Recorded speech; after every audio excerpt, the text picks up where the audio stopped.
Hello, Meoni here, and welcome back to another bite-sized patch notes video for patch 4.36, which launches today, the 7th of August 2018.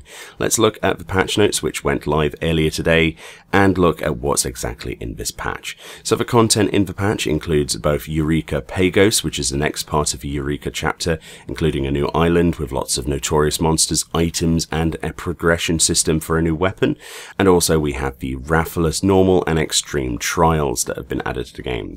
To pick off in Eureka, you'll need to have completed the previous Animals storyline and be a level 70 character. You must go to Rodney in Kagane at X 8.5, Y 14.2 at the ferries as usual, and you'll be able to pick up the next part of that quest to unlock the Eureka Pagos Island. For the Monster Hunter content, conversely, you'll need to be level 70, have completed the main scenario quest Stormblood, and also go to Kagane at X 9.7, Y 8.9 at the Hearty Hunter to pick up the first Rathless quest, and later on, once you've completed that, there's another quest at the same Hunter for the Extreme mode as well.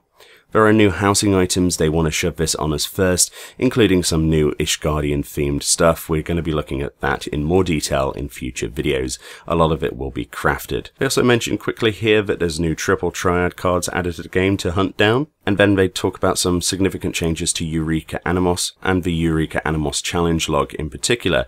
This is now defeat 10 sprites or 20 sprites to get your elemental experience, as opposed to 10 elementals or 20 elementals. They then show one of the new emotes. This includes the Shiver emote, where you're basically shivering from the cold, and there's the Mikoto character there, presumably part of the same emote, breathing into her hands to try and keep warm, which is pretty cute. So the Great Hunt, which is the Rathless trial, has been added to the game, and you need to be 320 item level or above for the normal mode. This has a party size of 8 players and has a time limit of 60 minutes to take down the Rathless. Rathless's rewards work very differently from other trials you may have fought in the past, and you actually have to carve the monster up to get items. You can exchange these scales and other items in Kagane at the Smithy at X 9.7, Y 8.9 to be able to get various rewards, presumably including the mount on extreme mode.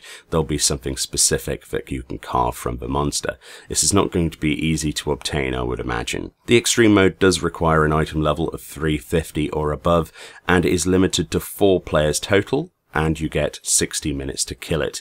They also mentioned that KO'd party members will have the option to return to the starting point and actually continue the battle.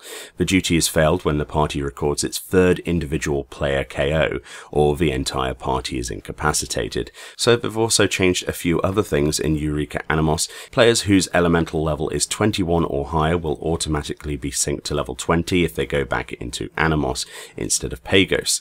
The elemental experience up buff will be applied now upon entry to Animals, and the elemental experience gained through battle will now be increased whilst this buff is active, and the player's elemental level is 19 or lower. It's a catch-up mechanic, and that's pretty damn cool. And a further catch-up mechanic a lot of people will be happy about will be the fact that you can now exchange 300 protean crystals at the Expedition Birdwatcher vendor inside Animals for Pazuzu's feathers. People were actually concerned before how you were going to get Pazuzu's feathers if we're all inside the new Eureka. Well, this is the answer. So inside Pagos, we actually have a new system of treasure hunting. This is in part thanks to the new Happy Bunny NPCs. As a reward for saving Happy Bunnies, these little critters here, from imminent peril and danger inside Pagos, Happy Bunnies will actually help you find hidden treasure on the island. They'll give you hints to the location of buried coffers each time you feed them a lucky carrot. You can offer them as many carrots as you like, but you have to move quickly. Happy Bunnies will only accompany you for a limited time for fear of natural predators in the wilds. You sense something to the east and other pop-ups showing you basic directions of where to go.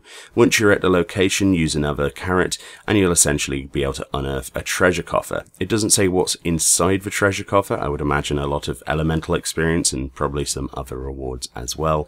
We'll look at that in a future video. In addition to this, there is obviously new upgrades to the Eureka Weapons.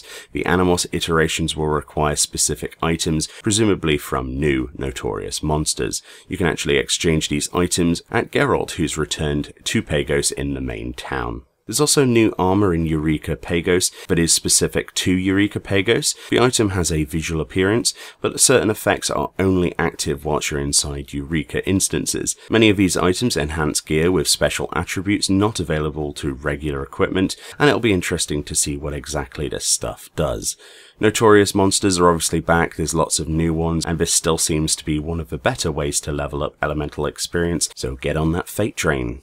So now onto some basic but still really chunky information. The weekly restriction has been removed for the number of Sigmascape crystalloids available as completion rewards in Sigmascape V4, and the number of Sigmascape crystalloids required in exchange for prototype tombstone, which you could get 360 weapons with, has been reduced from 7 to 4.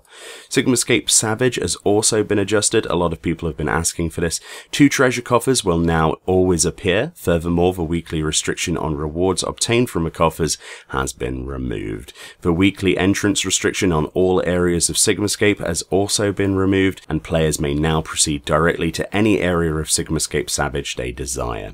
Additionally to that, players can now exchange Rabanastan coins and Guggen coins for Ryamyaku Solvent by speaking with Eshina in Ralga's Reach. This is pretty big. This means you can get a 370 weapon. If you're having trouble with Guardian Savage, well, now you don't even have to do it. You can get that 370 weapon. This is something that I was stuck on, so I'm going to go in there and get myself a nice new shiny upgraded weapon. In addition to that, we have lots of new items and recipes, which they don't want to list here at the moment for spoiler reasons. We'll be looking at those in future videos. Included in this, though, they show off one of the new outfits that you can craft.